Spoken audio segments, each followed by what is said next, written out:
Assalamualaikum warahmatullahi wabarakatuh. Bismillahirrahmanirrahim. Alhamdulillah. Nahmadu wa nasta'inuhu wa nastaghfiruh. Wassalatu wassalamu ala al-Mustafa Sayyidina wa Habibina Maulana Muhammad wa ala alihi wa ashabihi wa tabi'ihi ila yaumiddin.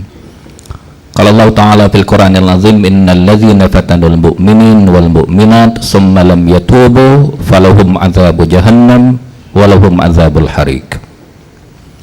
Allah SWT berfirman dan bermaksud, sesungguhnya sesiapa sahaja yang menganiayai, memfitnah, membunuh orang-orang mukmin dan mukminat, lalu mereka tidak bertaubat sebelum daripada mereka mati, dua jenis azab disediakan pada mereka: azab neraka jahanam dan juga azab neraka yang membakar. Sadaqallahul azim. Yang berbahagia saudara pengerusi majelis yang dikasihi fadil yang berhormat Datuk Menteri Besar, Timbalan Menteri Besar, Ketua Dewan Muslimat, Timbalan Ketua Dewan Pemuda PAS Pusat, Ketua Pemuda Pusat, ahli-ahli berhormat, pimpinan-pimpinan, panitia, penganjur dan saudara-saudari adik-adik, hadirin hadirat yang saya hormati dan kasihi. Kita berhimpun pada malam ini, malam Jumaat di bulan Syawal, sebagai tanda solidariti kita seperti yang dituntut oleh agama kita, di mana sahaja saudara kita menghadapi masalah dan musibah, kita menghulurkan prihatin kita, lebih-lebih lagi atas nama perjuangan Islam. Dan pada hari ini saudara kita di Mesir menerima berbagai musibah. Pembunuhan yang berlaku di Medan pada hari semalam adalah satu daripada musibah itu. Dan musibah yang lebih besar pada pendapat saya adalah kerana hilangnya sebuah kerajaan pilihan rakyat yang dipilih secara demokratik buat pertama kali selepas berpuluh-puluh tahun, dan hari ini rempasan kuasa telah berlaku. Dan akhirnya apabila berlaku protes-protes ini, pembunuhan kemudiannya berlaku. Solidariti adalah satu tuntutan agama. Walaupun jauh di seberang sana, kita tidak terpisah daripada merasakan masalah-masalah mereka. Dan solidariti diajar oleh agama kita. Hatta Nabi sallallahu alaihi wasallam apabila tentera Rom dikalahkan oleh tentera Parsi yang Majusi yang menyembah api, padahal orang Rom itu juga pada waktu itu belum lagi mukmin, belum lagi muslim. Mereka hanya beriman dengan agama Kristian, dengan Nabi Isa alaihi salam. Tetapi apabila Rum ditewaskan, Alif Lam Mim ghulibatir Rum, Allah menggunakan ini sebagai permulaan kepada surah Ar-Rum, surah yang menggambarkan Islam adalah agama antara bangsa. Kita mempunyai solidariti global, bukan sahaja termasuk sesama kita orang mukmin dan muslim, tetapi di mana juga ada ketidakadilan, penganiayaan, pencerobohan ke atas insan, kita wajib berdiri, menyatakan pendirian kita, menghulurkan keprihatinan kita. Sahabat dan Nabi sallallahu alaihi wasallam semasa di Mekah bila dibawa berita tumbangnya kerajaan Rom yang beragama Kristian ditewaskan oleh kerajaan Parsi yang beragama Majusi, Nabi menjadi duka cita, sahabat menjadi duka cita. Dan berita luar negara ini sampai kepada mereka, menjadi satu daripada titik perhatian mereka. Dan mereka berduka cita, para sahabat dan Rasulullah sallallahu alaihi wasallam berduka cita kerana dekatnya Islam dengan Kristian berbanding jauhnya Islam dengan Majusi. Bukan kerana sama-sama kita mukmin dan muslim, tetapi dari segi imbangan kuasa antara bangsa, dari segi politik dunia, Islam yang masih kecil memerlukan perlindungan kuasa politik dunia yang seimbang antara Majusi dan Parsi dan Rom pada waktu itu. Pada pendapat Rasulullah SAW, bila tewasnya Rom, perimbangan politik itu hilang. Dunia dikuasai oleh orang-orang Majusi yang lebih dahsyat daripada orang-orang Rom dari segi pegangan dan akidah mereka. Tetapi Allah janjikan Rom kemudiannya akan ditewaskan. Dan ini menjadi mukjizat Rasul Nabi sallallahu alaihi wasallam apabila 7 tahun kemudian firman Allah yang diturunkan di Makkah itu dibuktikan pada hari Badar Al-Kubra. Pada hari Nabi sallallahu alaihi wasallam menewaskan pasukan Quraisy di Badar. Pada hari itu jugalah Rom berjaya menewaskan kembali Parsi seperti yang dijanjikan oleh Allah SWT. Mesir, bila kita mengkaji Mesir, melihat Mesir, kita mesti melihat dalam gambaran politik dunia, dalam gambaran politik Timur Tengah. Bukan hanya Mesir keseorangan yang kita perlu lihat, kita kena juga melihat Palestin sebagai intinya. Syria, bumi Syam termasuk Jordannya adalah pintu-pintu agenda ataupun program ataupun peristiwa politik terpenting akhir zaman adalah pembebasan Masjidil Aqsa, pembebasan Baitul Maqdis. Tidak mungkin pembebasan Syria, pembebasan Baitul Maqdis boleh dijayakan tanpa pintu-pintu yang menghalang pembebasan itu dibebaskan, dibuka satu persatu.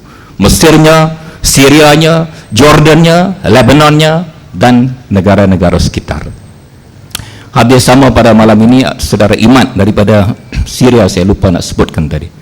Beliau daripada Dar'a. Dar'a adalah jajahan yang di dalamnya ada kampung Nawa. Kampung Nawa, kampung Imam Nawawi. Imam Nawawi dilahirkan dan meninggal dan dikuburkan di Nawa. Rumah Imad ni 10 km daripada Nawa. Nawa dan juga Dar'a yang bersempadan dengan Jordan, yang bersempadan kemudiannya Golan dengan Israel, adalah titik-titik strategik dan semuanya menghadapi masalah dan konflik yang hampir sama walaupun bentuknya kelihatan berbeza-beza. Dan pada pendapat saya ini semua adalah persiapan untuk pembebasan Baitul Maqdis yang telah direncanakan oleh Allah SWT.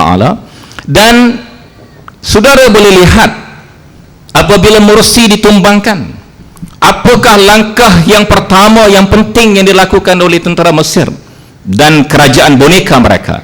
Ialah menutup semula sempadan di antara Gaza dengan Mesir. Bila Mursi jadi presiden Mesir, Mursi membenarkan saudara kita daripada Palestin, Gaza khususnya, untuk bagi-bagi angkat makanan, senjata, ubat dan lain-lain, dan juga perkara-perkara lain, urusan-urusan mereka. Yang ditutup oleh As-Sisi adalah sempadan Gaza dan Mesir. Maknanya apa yang berlaku di Mesir, apa yang berlaku di Syria, apa yang berlaku di sekitar Timur Tengah adalah dalam rangka rencangan dan arahan Israel semata-mata. Ia hanya nak jaga kepentingan Israel. Israel lah yang menjadi dalang, yang menjaga pelan-pelan apa yang harus berlaku. Dan tentera Mesir 100% adalah tentera Israel melalui tentera Amerika yang membayar gaji 3,000 juta, 3 bilion Amerika tiap-tiap tahun. Sebab itu saya masih berpendapat kerajaan Islam selain daripada kekuatan akidah, kekuatan ukhuwah, kekuatan mahabbah, kita juga kena ada kekuatan ekonomi. Mesir adalah contoh runtuhnya ekonomi di tangan Hosni Mubarak, sehingga gandum, padahal Mesir duduk di lembah Nil, lembah yang paling subur di muka bumi ini, tetapi masih lagi terpaksa mengimport gandum daripada Amerika. Dan tiap-tiap kali Amerika menghentikan bekalan gandum, menaikkan harga gandum, menurunkan harga gandum, politik Mesir akan terancam. Dan bagaimana tentera Mesir boleh bebas daripada Israel kalau tentera ini dikawal oleh Amerika? Dan apabila Mesir pada zaman Hosni Mubarak menerima bantuan Amerika, syarat Amerika ialah menghancurkan semua kereta gebal yang telah dibekalkan oleh Israel, dan tentera diberikan kuasa ekonomi, mengadakan kilang khusus, besi-besi buruk daripada kereta kebal Rusia dimasukkan ke dalam kilang, dijadikan bahan industri dengan tujuan menghancurkan semua kereta gebal yang dibekalkan oleh Rusia, dan akhirnya dibawa kereta gebal Amerika yang telah ada remote control, tak boleh nak serang Israel, dia boleh serang rakyat dia sendiri. Bagaimana boleh bebas daripada cengkaman ini? Ya, satu perkara yang sangat sukar. Hanya dengan kuasa Allah apabila berlaku yang dipanggil Arab Spring, kerajaan Mubarak ditumbangkan. Tetapi ini bukan akhir daripada rentitan peristiwa yang akan berlaku. Ia hanya permulaan. Dan bila As-Sisi telah menutup sempadan, terbukti bahawa mereka mengikut telah arahan Israel. Begitu juga dengan Syria. Kita tak boleh kata Bashar Assad itu mengikut telunjuk Israel. Tetapi pada masa yang sama ada negara-negara lain yang membekalkan senjata supaya orang Islam berperang, dan Bashar membunuh balik sehingga ulama-ulama dibunuh, kampung-kampung macam Daraa dibom dengan Sukhoi, digunakan senjata kimia. Siapa yang meninggal?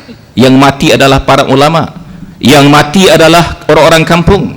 Seluruh kampung-kampung dibom, bahkan kubur Sayyidina Khalid Al-Walid di Homs dengan masjidnya sekali dibom oleh kerajaan Bashar Assad. Bukan kerana mereka Syiah. Bashar Assad laisa min Syiah. Bashar Assad adalah daripada Alawiyin yang terkeluar daripada Syiah. Saya bukan nak mempertahankan Syiah, tetapi fakta politik kita mesti tepat supaya kita boleh membuat pertimbangan yang adil dalam masa Israel melaga-lagakan seluruh umat pada hari ini. Saya mendasarkan iman, kaji semula strategi kedudukan kita di Syria, kerana pada hari ini, pada pendapat saya, ijtihad Al-Syahid Al-Buti yang saya kenal beliau, yang saya tahu keikhlasan dia, hizib Imam Nawawi ini, Buti ini baca daripada tok dia lagi, tak pernah tinggal walaupun satu hari. Hizib Imam Nawawi ini, keramat dia, kalau kita lihat Imam Nawawi, Masya Allah, bila Imam Nawawi dihalau oleh raja daripada Damsyik, dia baca hizib Imam Nawawi. Akhirnya raja ni minta Imam Nawawi balik semula mengajar di Damsyik. Imam Nawawi jawab, selagi raja ni tak mati, saya tak balik. Dan kebetulan dengan takdir Allah berlaku kematian raja tersebut, tetapi Imam Nawawi tetap tinggal di Nawa, tidak kembali semula ke Damsyik. Apa yang saya nak beritahu, kekuatan doa itu, kekuatan hizib itu. Saya gembira bila pemuda buat munajat pada malam ini. Banyak sejarah-sejarah kekuatan hizib. Kita ambil Qasidah Al-Munfaridah. Qasidah Al-Munfaridah hanya sebuah qasidah dalam bentuk doa yang dikarang oleh seorang ulama. Bila penduduk kampung itu dianiayai oleh satu kumpulan pemberantah, selepas qasidah ini dibaca berkali-kali, alhamdulillah, raja tersebut ataupun pemerintah tersebut izin balik orang kampung ni balik semula ke kampung mereka. Kita perlukan kekuatan hizib, kita perlukan kekuatan doa, kita perlukan kekuatan munajah, bukan sahaja untuk menentang musuh kita dekat, tetapi bahkan Israel. Kerana kita, niat politik kita, satu daripada kitab perjuangan Islam kita adalah membebaskan Baitul Maqdis. Dan kita semua tahu dalam hadis Nabi SAW, Isa yang menjadi kunci kepada perkembangan akhir zaman akan turun di Damsyik. Dia tak turun negara lain, dia tak turun di Kota Baru, dia tak turun di Makkah, Madinah, tetapi dia turun di Damsyik. Kerana itu Nabi berkata, Tuba Bisham, Tuba Bisham, Tuba Bisham, bertuah orang Syria. Jadi bila kita berhimpun malam ini, saya harap pemuda tidak fokus kepada Mesir saja. Kita fokus kepada kedudukan pergolakan Timur Tengah secara keseluruhan. Kalau boleh derma tadi bagilah sikit dengan Syria. Pasal orang Syria pun, mufti Syria, kalau untuk makluman tuan-tuan, mereka mufti Syria telah keluarkan fatwa, orang Syria yang jadi pelarian, yang duduk dalam negara, diizinkan makan kucing, dihalalkan makan kucing, kerana darurat, tak ada makanan. Hari-hari kita terima panggilan menerusi imat, ibu-ibu sana menangis kerana tak cukup makanan. Kita hari-hari kita makan lebih. Jadi kalau boleh saudara kutip lagi derma melalui apa saja cara selain daripada Mesir, rakan kita di Syria juga kena, kerana ini adalah dalam rangka pembebasan Baitul Maqdis secara keseluruhan. Baik. Kemudian kita tengok bentuk kekejaman. Bentuk kekejaman. Sebab tu kita kena berhati-hati dengan musuh kita. Musuh kita ni masa dia lemah, Masya Allah, dia akan gelelok macam kucing duduk dengan kita. Asisi ni kalau saudara analisa sikit, saya minta maaf lah, saya beri analisa yang orang panggil dalam bentuk muhasabah sikit, ya. Asisi ni diangkat oleh Mursi selepas daripada Tantawi yang mengangkat Mursi dipecat oleh Mursi. Bukan saya nak marah ke Mursi ni, tapi peristiwanya gitu. Apa hikmah belakang tu wallahu alam. Tapi Tantawi dituduh cuba mensabotaj Mursi, dan kononnya tape tentang percakapan telefon itu Tantawi memberi arahan kepada tentera sabotaj Mursi, dibawa oleh ACC, ditunjuk kepada Mursi, dan Mursi telah memecat serta merta Tantawi. Saya tak tahu Tantawi betul ke ACC betul, tetapi dalam turutan peristiwa yang berlaku di Mesir, tentera semasa Tantawi beri kereta gebar dia untuk orang demonstrasi naik. Tentera neutral, tidak campur tangan sepenuhnya. Yang dilawan oleh rakyat Mesir yang berdemonstrasi di Medan Tahrir adalah polis, adalah FRU Mesir. Tentera pinjam kereta gebar dia, orang boleh pergi mari naik kereta gebar dia, memberi kemenangan moral kepada demonstrasi pada waktu itu, yang mempercepatkan lagi kejatuhan Hosni Mubarak. Kemudian bila Asisi ni masa tu diangkat jadi Menteri Pertahanan, ganti Tantawi. Hari ini bila 3 Julai rakyat Mesir kononnya berdemonstrasi, tidak boleh menerima tekanan politik, penguasaan politik oleh Mursi. Kononnya kerana Mursi nak kaut semua kuasa politik pada dia. Dia buat pindaan perlembagaan, walaupun pindaan perlembagaan itu telah ditarik semula, menyebabkan Asisi mengambil alih kuasa. Hari ini bila rakyat Mesir mengadakan tunjuk perasaan, mereka bunuh, mereka tak rampas kuasa. Baru ini mereka rampas kuasa. Jadi kumpulan musuh Islam ni kita kena berhati-hati, jangan mudah percaya dengan dia, jangan kena makai ke dia. Dan bila dia buat bunuh ni, dia tak ada harga siap bu. Orang Tino, orang Jatah, bodoh, duk semaya, nak ambil mayat, semua kena bunuh. Dalam kes di Syria, lagi dahsyat. Tiap-tiap mayat ni yang dibunuh ni dibakar. Ada video-video yang saudara Imat boleh tunjukkan, dibakar. Mayat yang sudah mati ni dibakar. Mayat setengah tu dia kerak macam kita sia daging, ya.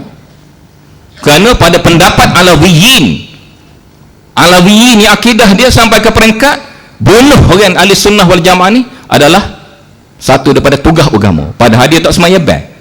Bukan mereka pun nama baca kata Alawiyin ni semaya apa tidak, Tuhan tak tahu mana.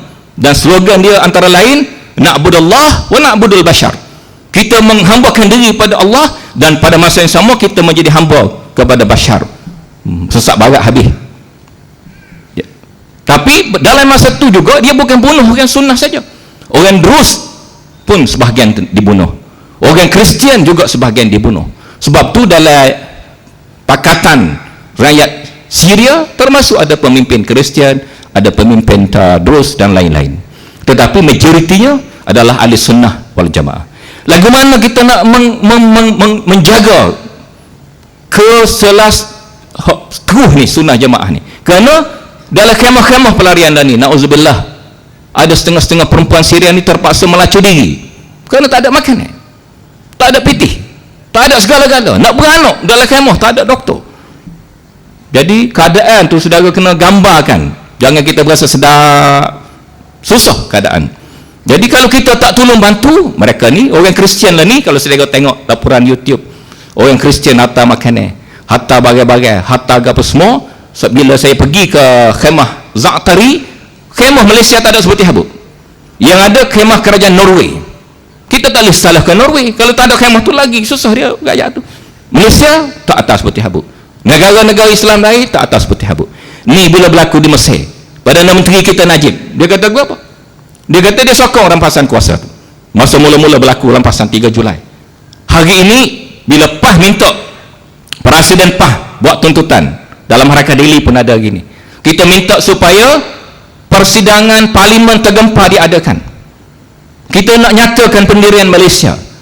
Ini adalah amalan tidak demokratik. Negara-negara EU, negara-negara Eropah panggil duta-duta Mesir kena ke London, ke Belgrade, ke Paris.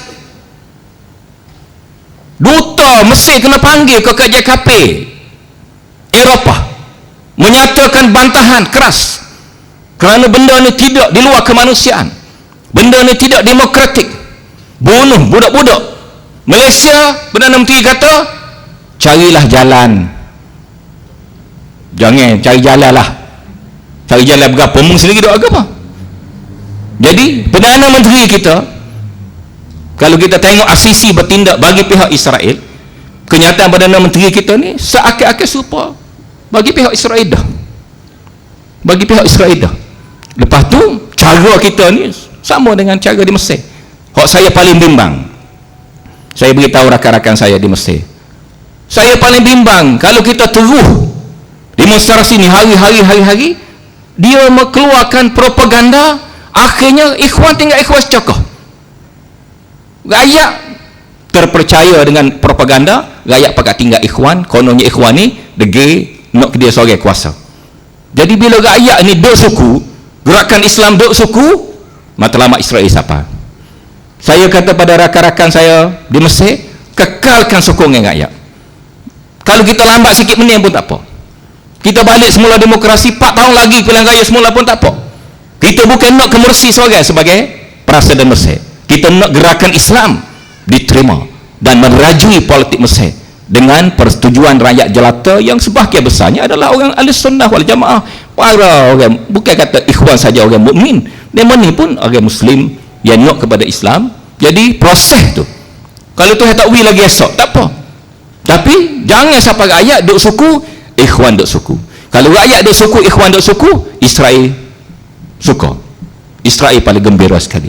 Baik, kerana tu bila kita ada kuasa, na'udzubillah, saya hanya beri nasihat pada diri saya, kita kena jaga molek. Bila hilang kuasa ni, Morsi pun tak boleh buat apa. Sebab hilang tu kita tak usah bicara dalam majlis ni lah, kita bicara semula. Tapi dia hilang, tak boleh nak buat apa. Musuh ni tak ada hati perut, dia tak ada kesia belah, tak ada demokrasi, tak ada undang-undang, tak ada. Macam kita buat petition pilihan raya, kalau habis buat kita, kerana tu lah sistem dia. Nak buat lagu mana? Aku kata lagu ni, mau nak buat lagu mana lagi? Menit habis buat dia. Sebab tu dalam masa pilihan raya kita kena berlawan sungguh. Lepas kalau pilihan raya nak buat petition, jangan duk harap. Dalam sistem yang ada di Malaysia ni, lebih kurang dengan Israel, lebih kurang dengan Mesir je cara dia. Cuma dia ponik dalam surat khabar jadi comel. Jadi surat khabar pun kita kena berhati-hati. Dia ni dia akan pecah belah pok kita, dia akan melaga-lagakan pok kita. Ini juga ia senjata yang digunakan di Mesir. Orang Salafi tekan orang ikhwan duk jawab orang Salafi, berok nyambil ke Asisi saja, dua-dua Salafi pun saja, pok ikhwan kita pun saja. Jadi trend menggunakan perpecahan dalamnya adalah satu trend yang berjaya dalam pengalaman Israel, yang berjaya dalam pengalaman Yahudi. Kita kuat akidah secara mana, kalau kita belaga sama kita, pecah perang habis.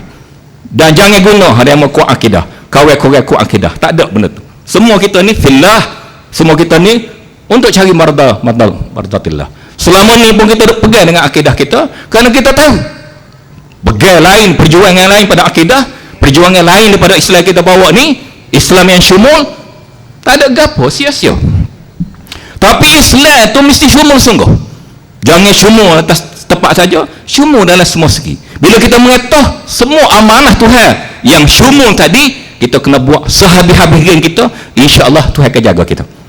Kita nak jaga diri kita, tak gak.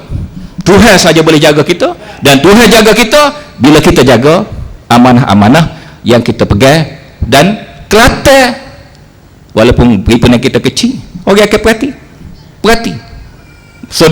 solidariti kita ni mustahak. Makna kita ni tidak kapung. Berlaku Mesir kita tahu, berlaku Mesir kita ada pendirian kita, berlaku Mesir kita berdoa, berlaku Syria kita caput tangan, kita beri. Dan ini insya-Allah jadi ketandaan di sisi Allah SWT. Allah beri kemenangan kepada kita. Satu lagi saya nak tambah akhir sekali, agama kita ni orang panggil kasih sayang. Kasih sayang dan hormat pada satu sama lain ni, hatta zaman Rasulullah dalam perang Badar, kita baru lepas puasa Badar Kubra, Nabi turun dapat Ramadan, perangnya 17 Ramadan, 9 hari duduk musim daripada pasir, baru perang. Dalam masa perang, orang kafir kena bunuh 70 ekor, hok kena tawar 70 ekor, orang Islam syahid 14 orang. Rasulullah sallallahu alaihi wasallam minta sahabat dia bulan Ramadan, askar kau sikit daripada 300 lebih, mati 14 orang, syahid kau kurang, letih 9 hari dah duduk musim pada pasir. Nabi masih minta sahabat dia kutip mayat orang kafir ni, sipas tepat, bubuh dalam lubang tepat. Kita tengok Mesir ni, Masya Allah, orang Islam bukan orang kafir, kita boleh tengok mayat kena gelek. Lepas tu Nabi wayak bila ditawan 70 orang ni, Nabi kata tawanan ni mung semua kena layan sebagaimana mu layan dirimu sendiri. Mana ada agama lain. Kalau mu makan roti, Nabi kata tawanan perang mu kena makan roti. Kalau mu makan nasi, tawanan perang mu kena makan nasi. Kalau mu minum air, tawanan perang mu kena minum air. Macam saya masa saya duduk dalam lokap bawah ni, dia wiming sekerak supik dengan TO sekerak supik. Hamba tanya, polis berapa ya bajet hamba sehari-hari? Dia kata 9 riyal. 3 riyal pagi, 3 riyal tengah hari, 3 riyal malam.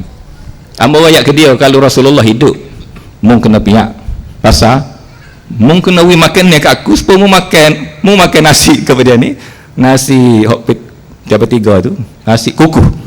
Mu makan nasi kuku, aku mu ming tak ada ke sekarang. Sayur walaupun sekerak tak ada. Nak royaknya jauh jelak. Kita agama dengan demo hak tidak agama ni jauh jelak. Jadi kita nak ke agama ni kerana comel agama kita. Hatta mayat hak berlawan dengan aku pun aku jaga. Hatta tawan ni hak mari dengan pedang nak tetuk aku pun, bila aku pegang, aku rigat dia, aku jaga molek. Masya Allah, bunuh orang Islam, bunuh bodoh, bunuh orang tena, bunuh rogol apa semua di darah. Akhir sekali damah Datuk MP, akhir sekali darah ni bapa mula punca bila budak-budak ni, budak 15 tahun 19 tahun, dia sebut sekolah dia kata dia buat belajar daripada Tunisia, Mesir apa semua, jatuh kerajaan ni budak-budak. Tapi SB ni dia ambil budak-budak ni, dia cabut kuku, dia seksa dalam J, mokpok dia tuntut, polis dia jawab kasar. Polis kata kalau dia menok anak dalam lokak ni, pahbila tak boleh. Dia menok juga anak, dia mau wari bini, dia mau kahwin, dia mau balik ke buting, tunggu dia beranak, boleh anak pula. Orang kapung esok ke beripu ni masjid, tu je hasad. Nak royaknya, gasanya, perangai huduhnya, jahatnya, zalimnya, setara itulah alik sana. Jadi kita kena berhati-hati, kita kena jaga kekuatan kita ni. Kelantan kita jangan beri robek sikit pun, supaya kalau boleh dia tu tak ada, dia buat segala benda dia nak buat terhadap kita. Jadi kita jangan tiru perangai dia, kita reki pokok kita ni supaya jadi kuat. Bila-bila tok guru mati tak ada pun pokok kita kuat. Bila-bila insya-Allah Islam ni akan duduk di Kelantan ni, dan kita boleh tengok Palestin dibebaskan, Baitul Maqdis dibebaskan balik, Mesir Islam naik balik, Syria kok zalim-zalim tu jatuh balik. Kita boleh merintah dengan cara Islam pada masa tu insya-Allah. Kalau kita dah panjang umur, boleh jadi kita dah tengok. Tak ada panjang umur pun anak cucu kita lah terus bawa Rabbana fir lana dzunubana wa israfana fi amrina wasabbit aqdamana wansurna 'alal qaumil kafirin. Aqulu qawli hadza wa astaghfirullahal azim li wa lakum. Wassalamualaikum warahmatullahi wabarakatuh. Allahu akbar.